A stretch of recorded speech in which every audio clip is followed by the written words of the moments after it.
must have been 30 or 40 people in the room when the police arrived. Whoa! Clarkson! Jesus Christ, no, I'm too close to the edge. Oh.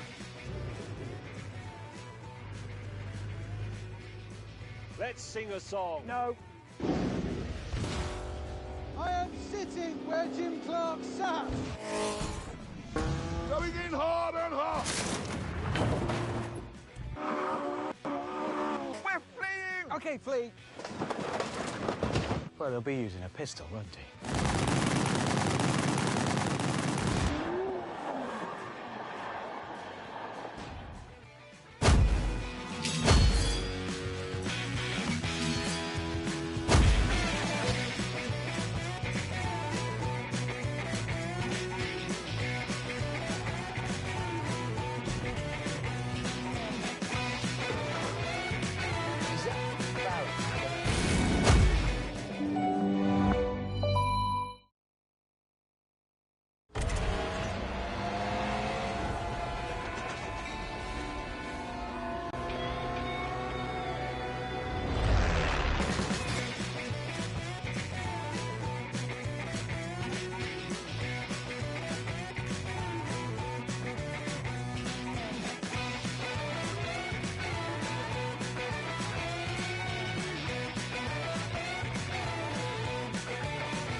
And coming up in this incredibly exciting show, a young woman changes a wheel.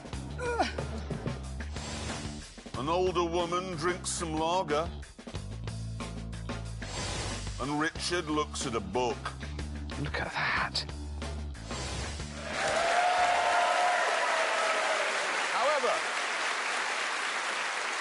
However, we begin with a film from James May, who's in his 80s. What? No, wait, sorry. We begin with a film from James May about the 80s. Yes. Thank you. The 80s, a time of marvellous excess, you know, Gordon Gekko and big shoulder pads and, of course, incredible supercars, the greatest of which, without question, was this one.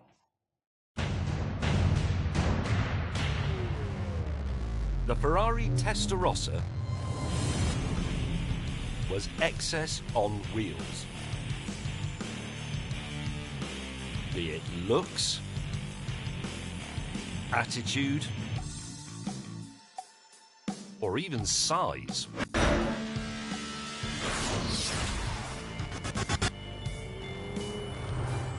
When this car came out, people were absolutely aghast at how wide this car was.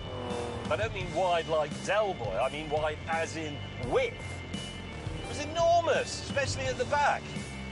And it simply oozed charisma from every one of its slatted panels. It was unquestionably the only car that could star in Miami Vice.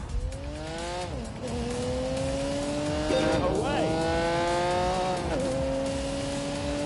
The price of this car when it went on sale in 1985 was £62,666. That is, as I'm sure you know, the number of the beast.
In fact, Enzo Ferrari loved that show so much, he actually gave its star, Don Johnson, his own Testarossa. And Don was just the tip of the celebrity iceberg. Rod Stewart had one, Elton John had one, Mike Tyson had one, O.J. Simpson had one, and presumably wore driving gloves.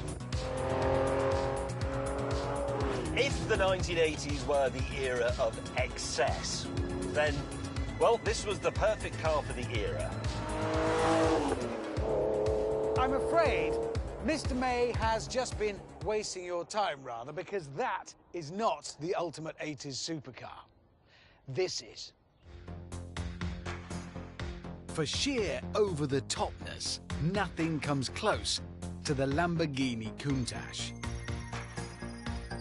Alongside it, the Testarossa looks like a family hatchback.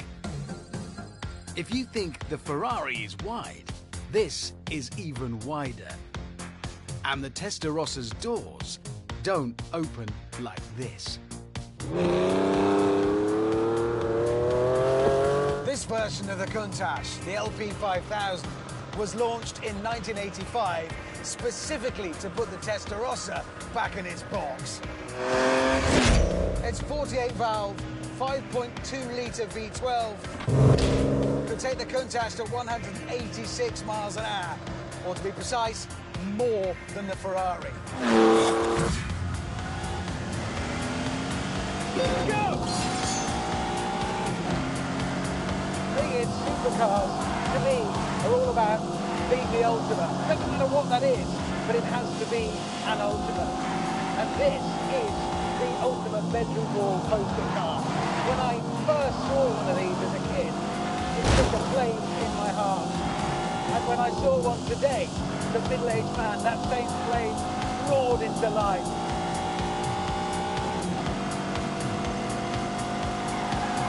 Oh, an angry Countach. Oh, I look pretty cool. And this incredible machine came from a company that didn't have half the resources of Ferrari. Let me give you an example. This car might look super aerodynamic, like a missile, but in fact, it never saw the inside of a wind tunnel. They couldn't afford to put it in one. So instead, they ran a prototype up and down the motorway with bits of wool stuck all over it. I love that. Oh, hello. Here he comes. You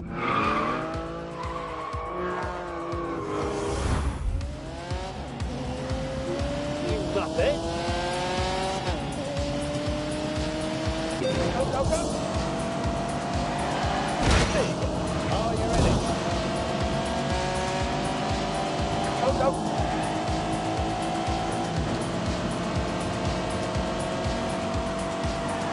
This is dangerous because of you.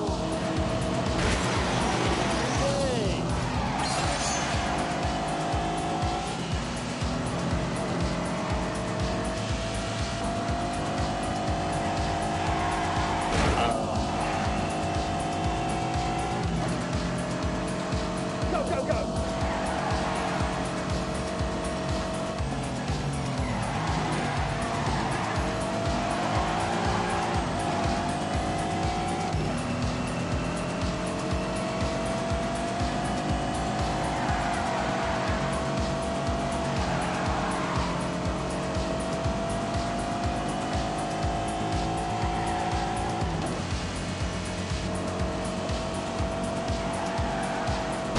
For God's sake. Oh my God.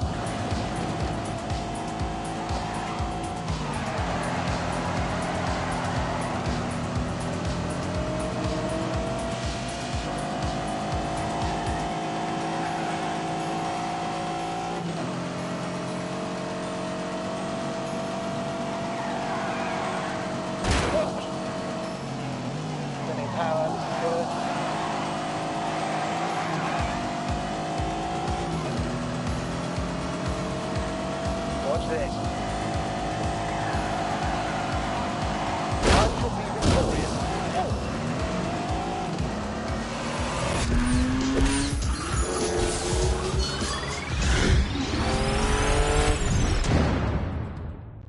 Eventually, we pulled over so we could continue arguing face to chest. Oh, the brakes are brilliant. On the line. Right. Oh, that's not... That doesn't help much in there. You can't see behind you, can you? I just want to be really accurate, and you can help with that. That's in the way, and that's in the way. That's why the early ones had a periscope. Unable to agree on anything, we decided to take a more intellectual approach by having a drag race. Now, on paper, the Lamborghini is faster, definitely, but, as we've already observed, Lamborghini were a bit fast and loose with their performance figures back in the day. So now, finally, we can find out for real. Oh my God! 3, 2, 1, go!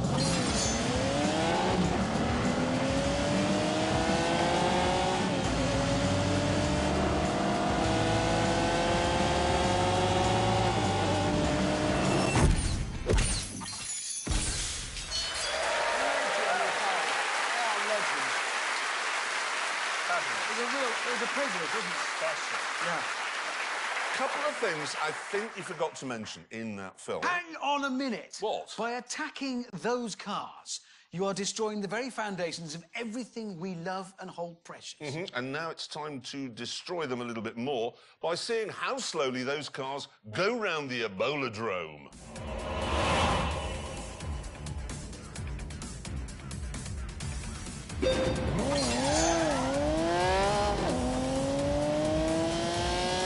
Look at that lunging and pitching there as she heads on to the Isn't.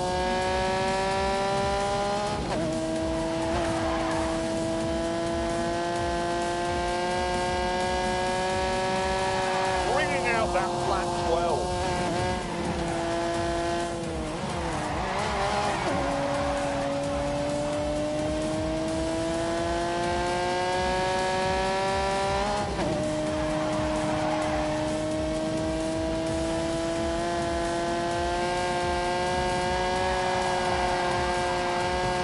Back towards Old Lady's house, lumbering towards substation.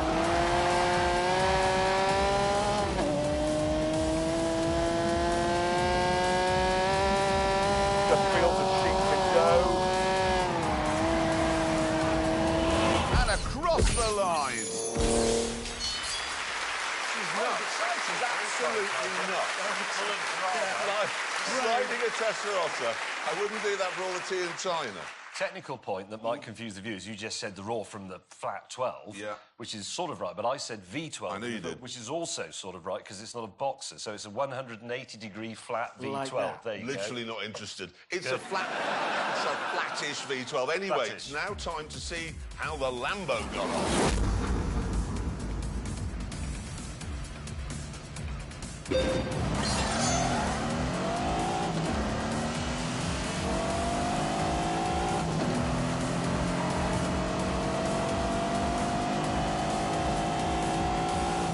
Easing off through the second curve on the straight. Back on the power towards your name here.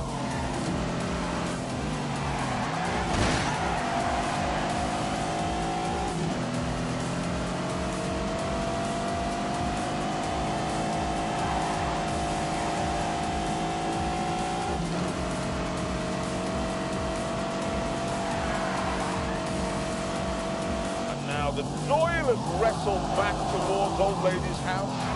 Now in the damp dash towards substation.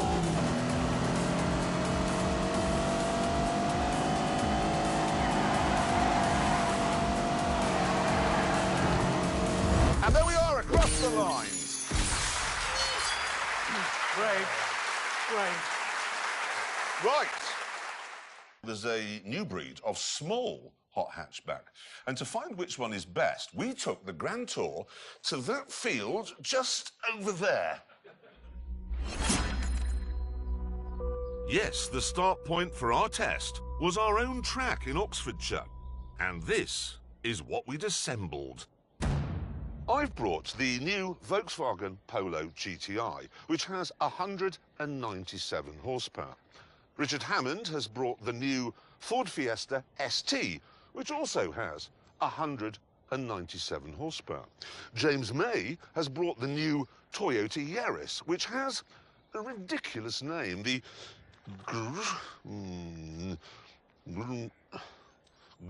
how do you say that? Gruminer. It isn't Gruminer. There's no at the end. It says Grum. Yours is a brown car. It's not brown. That is brown. Oh, yeah, it is. It isn't. It's mushroom. The cameramen know about colour. Is it brown? It's brown. It's definitely brown. It's brown. It's mushroom. At this point, we decided that instead of arguing about which car was best, we should do some actual tests, starting with a pursuit race. Here we go.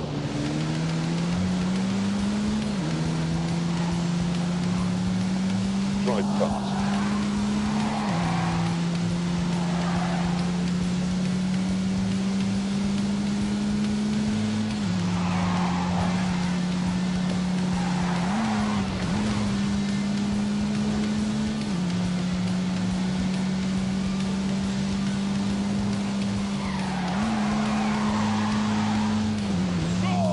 Keep your foot in it, man.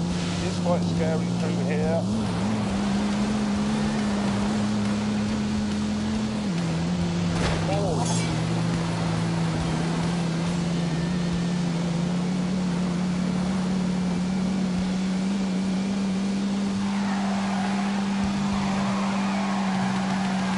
Yes, noise.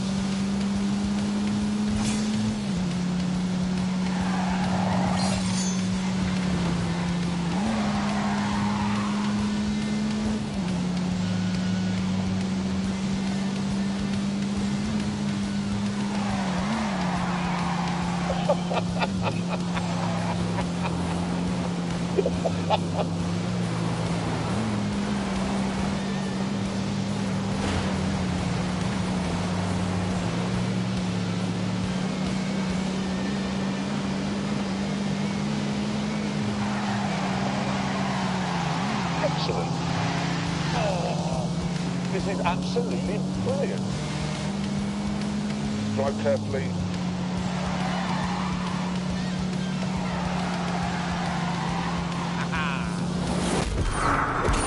Several laps later, both of us were still the same distance apart. It's just occurred to me, we both have the same knowledge of this track. We both have 197 horsepower. This race may take a while. However, Brakes are fading. I can feel them fading a bit. They do get hot. mine, meanwhile, had got smoky hot. So, much to the annoyance of our colleague, we decided to call it a draw. Can I just say, if this was a proper race rather than a catchy-up race, I'd now be in the lead because I treated my car properly and didn't overheat the brakes. Have you heard this? I did hear that. But you don't pause So in in other a words, race. if you drive slowly, you win. Yes, because my brakes aren't overheating. I could still be You going never went round. more than 28 miles an hour. Rubbish! When did you watch a motor race on the television, on Grandstand or whatever? and they said, Rather "Oh, we're just than gonna listen have to any 40 more cars of at May's the time." bizarre theories on motorsport, we decided to move on to the next challenge. A drag race. Let me talk you through the engine. It's a 2-litre turbo. What more do you want? 3, 2, 1, go. Savage acceleration. Drive fast.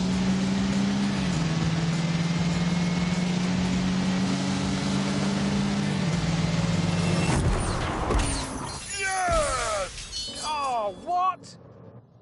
A victory for the fat boy! That can only mean that VW have got their figures wrong.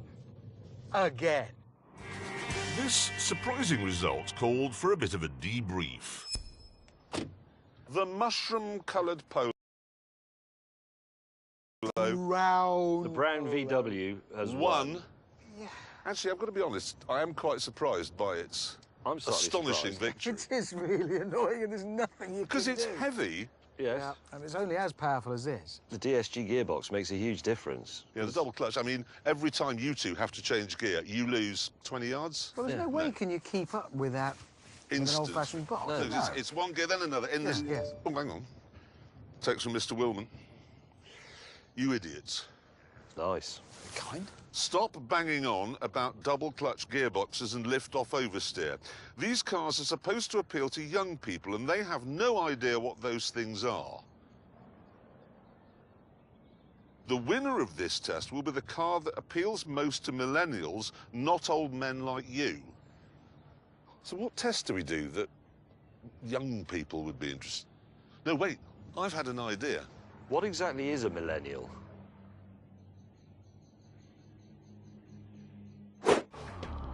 Once we'd explained this to James, we left the test track and began our new youth-friendly road test.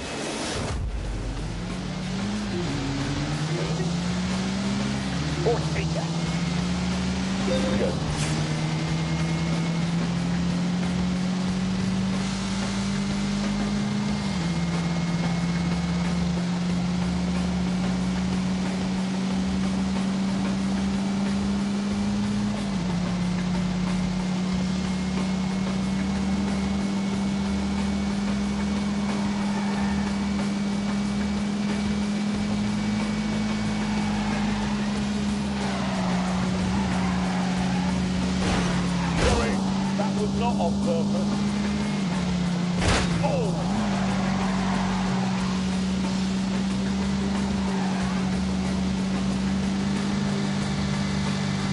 Rubbish. You're a complete nincompoop. No!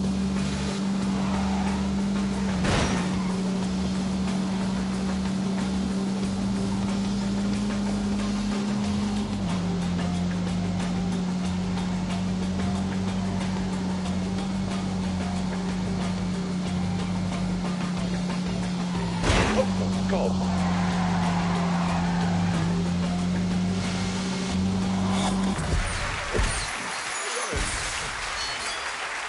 Apart from you drinking plastic, which is evil, I thought that was all going rather well, the test appealing to young people. Yeah, we'd talked about carbon dioxide and polar bears and expressed our support for the Labour Party. Yeah, I mean, apart from the bit where the juicer blew up in my face, obviously it was all going rather excellently, we thought. It was, yeah. Yeah, but unfortunately, Mr. Willman said we hadn't got the idea at all. No. And that to really appeal to millennials, we had to somehow get our cars in the Mail Online. Now, this was a bit of a problem for James, who claims he's never read the Mail Online. I haven't. You're not really the Mail's target audience, James.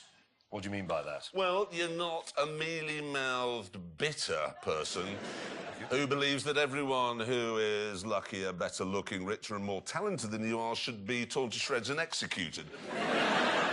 Right, well, whatever. The rules were simple. We had to drive into London and then do something with our cars that would get the paparazzi to take a picture of them. Yes, and then the winner would be the person who got the most amount of those pictures actually published. I decided that what I'd do was take my wife out for dinner at the glittering Bluebird restaurant on the famous King's Road. It's a popular haunt for the paps, this, and I felt sure we'd be snapped getting out of the little Ford. OK, right, so remember to smile and look like you really like a lot. Right. Hold my hand, there. And then we'll just stand around for a bit. Looking forward to dinner with my wife, Mindy.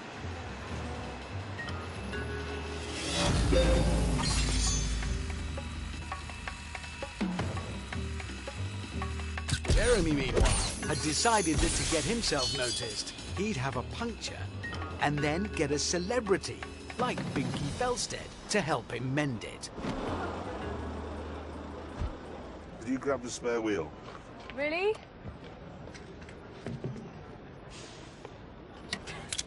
You have to twiddle it so the car goes up, way really high in the sky.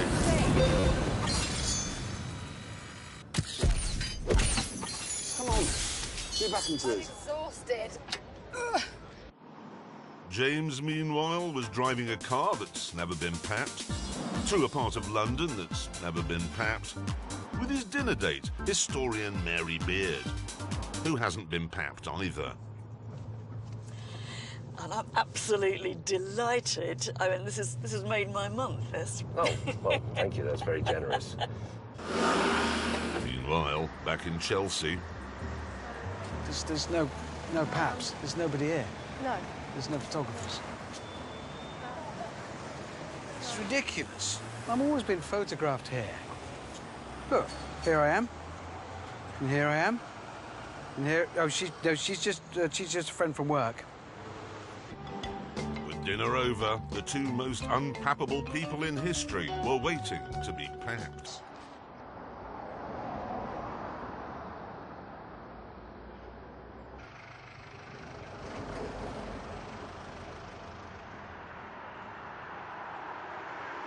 I just had a thought.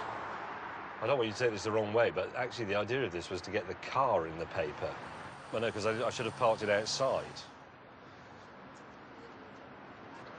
Excuse me.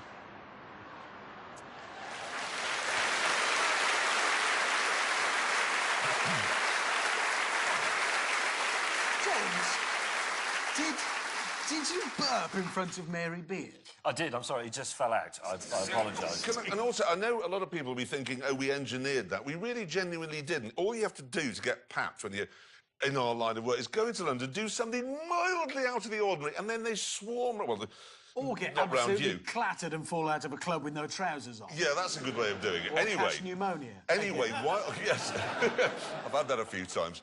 Anyway, listen, while we were waiting to see which one of our antics got into the Mail Online, Mr. Willman came up with another youth-friendly idea. Yep, he said each of us had to take a picture of our car and then see which of us got the most likes of their snap on Instagram. I had done just that. For my Instagram picture, I'm not messing about. I've recruited a top photographer and I'm very excited because he's brilliant. Look at that. His name is David Yarrow. He's one of the world's greatest wildlife photographers, and his plan was to recreate this shot using my car instead of the tiger. So I'm coming in. I think the most important thing is to have energy. It's got to be full, it's got to be dynamic. And that means I think we need water flying up between me and the car. I want to be as close, safety-wise, as you'll allow me to be. Yeah, got your number. Okay.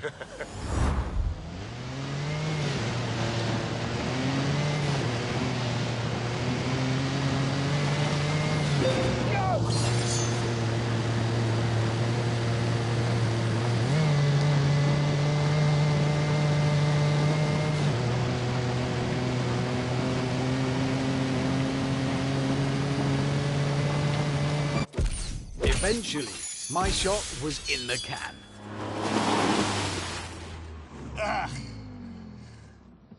As was May's. And so, after no work at all, was Jeremy's.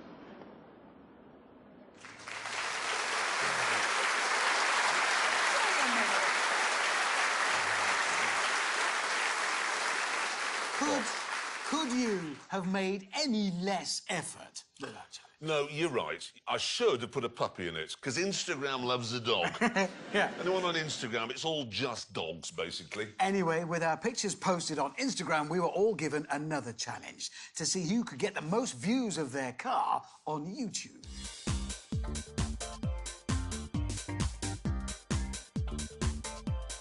Now, if you go on YouTube, which I do quite a lot, you will notice that something that's very popular with so-called millennials is the unboxing video.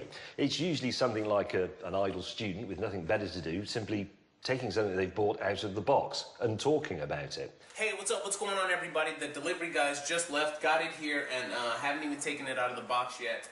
This bloke is unboxing a new television set he's bought.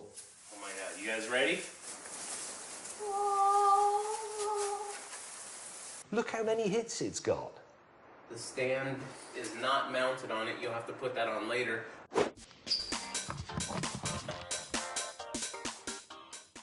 Hi guys, it's May. Welcome, brothers and sisters, to my latest unboxing video, and this is a big one. It's a car.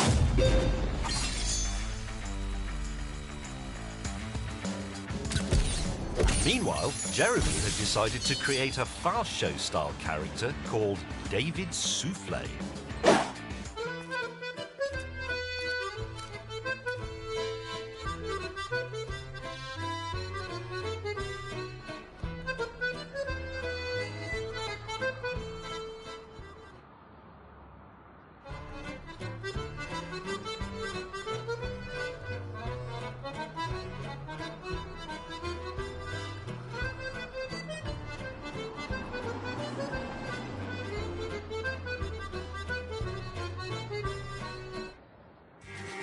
Back at the airfield, my next stunt was ready. Right, now down there is a man. I don't know his name, but it doesn't matter because in a moment I'm going to run him over. 3, 2, 1. We're off. And here we go. Yes! Didn't kill a man.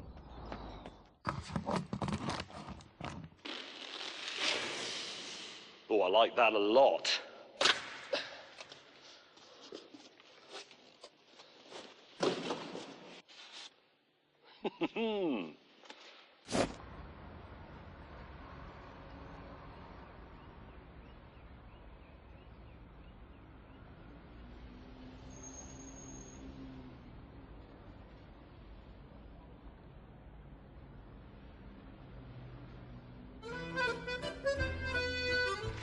That was an impressive stunt. Pretty cool, yeah. I'm pleased with that. How's his therapy working out? I'm getting over it. OK, what we've got here is the scoreboard that'll help us determine which is the best of the small hot hatches. We've already filled in the scores for Price, the pursuit race and the drag race. Now we've got the paparazzi thing. Hammond, how did you get on? Well, you two put the pap in a bag, didn't you? Well, we did, but actually, we should sell those bags to celebrities. You should, because they're rather clever. You pull a drawstring, and not only can't you take any pictures, you can't get out of the car. Yes, it's also technically false imprisonment. Yes. And Well, yeah, therefore but illegal. so's trapping a wasp in a jam jar. Nobody complains about that, do they? Yes, So- well, anyway, it didn't work because obviously there must have been another pap that we didn't spot because this picture appeared. Ha ha! Ha ha ha! No. Wait a minute. The rules said it had to have the car in it, and I did. don't see the car in that picture. It also said Mail Online, and I'm guessing there's some evidence to suggest that is the Sun. Yeah, I think it's the Sun. I hoped you wouldn't spot that. Yeah, we did. I didn't do very well. I think that gives you a 0, Hammond. Yeah, so you got a 0. Now, James May, how did you get on taking the older woman out for a curry in Hammersmith and then parking your car in an underground car park? Not that well, actually. How not that well? Not that well. Okay. That's a simple thing. My plan was rather successful. Was it? 49 pictures appeared of my car and me and Binky in the Mail Online. 49? 49 pictures. Well, hang on a minute. 49 pictures of a fat old bloke and a young girl I've never heard of changing a wheel. I know. And the extraordinary thing is, I'd like to show you the 49 pictures, but got in touch with the Mail Online yesterday, OK, to say, can we have the pictures? Do you want to know how much they were going to charge? £122,000. What? Really? I kid you not. They take a picture of me, they ruin my life, and then for me to buy the picture back is £122,000. There are 49 pictures on No, there of 40. you. Don't show the cameras, otherwise there'll be a bill for 120 grand. But the good thing is... Exactly, because of that, you score 49. Yep, Yes, I'm afraid he I does. do. There's no Right. getting around Yes, that. I do. Which moves us on to 49. Instagram. OK. James May, how did you do with your picture on the bus? I scored 0. Naught? Yeah. Nobody get naught. Well, it's quite interesting, you see. I didn't have an Instagram account, so I set one up. No, but That's a hang on. surprise. No, but I set one up, and then as I was setting it up, I realised there was someone else on Instagram pretending to be me. So I filled in that reporting thing that pulls down, and I sent it off, and all credit to Instagram. They reacted very quickly, by that afternoon, in fact, and they shut me down. You? Yeah, they didn't shut down the fake James May. They shut the real one down. They killed the wrong James May. Yeah. OK, well, that's quite interesting. What's interesting me, though, is that there's a man somewhere out in the world, or woman, who's thought, I could pretend to be anyone I like. I shall pretend to be James May. I know. It's not very ambitious, is it? It was George Clooney. I know, but anyway, the net result of that, as they say in the army, is that I have naught. You're doing very well. I've got one, yeah. So, Hammond, how did you get on? Well, my picture was brilliant. Look at it. It's look at that. No, that is, good. apart from the slogan with the sexual intercourse enthusiasm, that was awkward, yeah. that is an amazing photograph, granted. So, how many people have viewed it and liked it on Instagram? 9. Well, they block you as well? 9. No. You see, I don't really do Instagram, so I don't have many followers, so only 9 people have seen it. Oh, dear, because I got 54,000. Oh, for God's sake! Yes, but you do Instagram. Yes, I do. So you got lots Yes, of I do. followers. So put 54,000. Hang on a minute. Let's look at this in a more positive light, Hammond. He has got 1.6 million Instagram followers. Yes. So 1.46 million people actively didn't like his picture. That's a good way of looking at it. That's a lose, It wasn't really. the best work, I admit. It was a hurried shot. What was it? 54,000. That does change the scoreline a bit. Changed the doesn't it? scoreline a lot, because I'm now on 54,053. Right, okay. And you're on 1. Yeah, I'm on one. Anyway, it gets worse, I'm afraid, for you two, because YouTube. Go on. I didn't add them all up, but my first David Soufflé video on YouTube, 266,000 views. God. More than 250,000 people.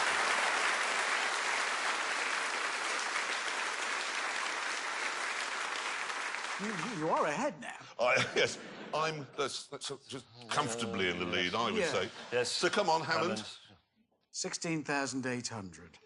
What, for all that effort? I know! I don't get it either because I gave it a really cool, tempting caption.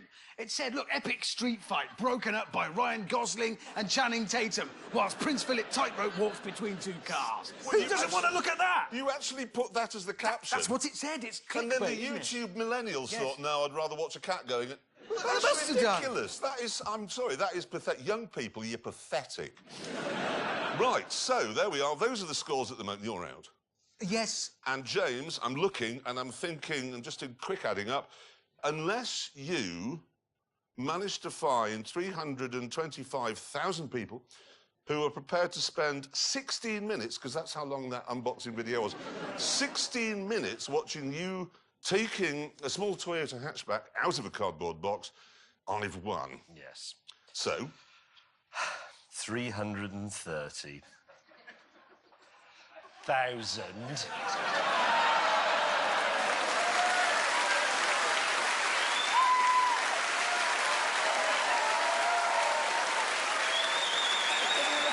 Out of a box. Oh, he's doing the dance.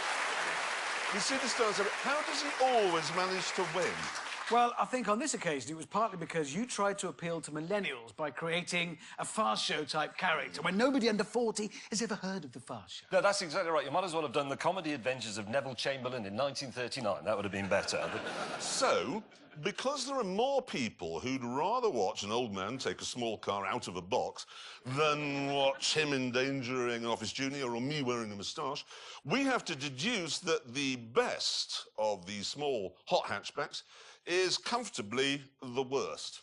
Yeah, that is our conclusion. Yeah, and on that terrible disappointment, it's time to end. Thank you so much for watching. See you next time. Goodbye.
Serious situation, it would be a good laugh.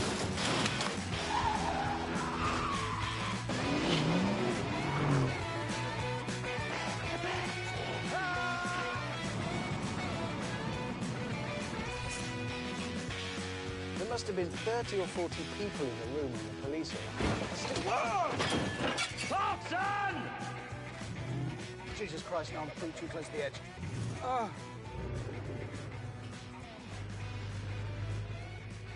Let's sing a song. No. I am sitting where Jim Clark sat. Going in hard and hard. We're fleeing. Okay, flee. Well, they'll be using a pistol, won't he?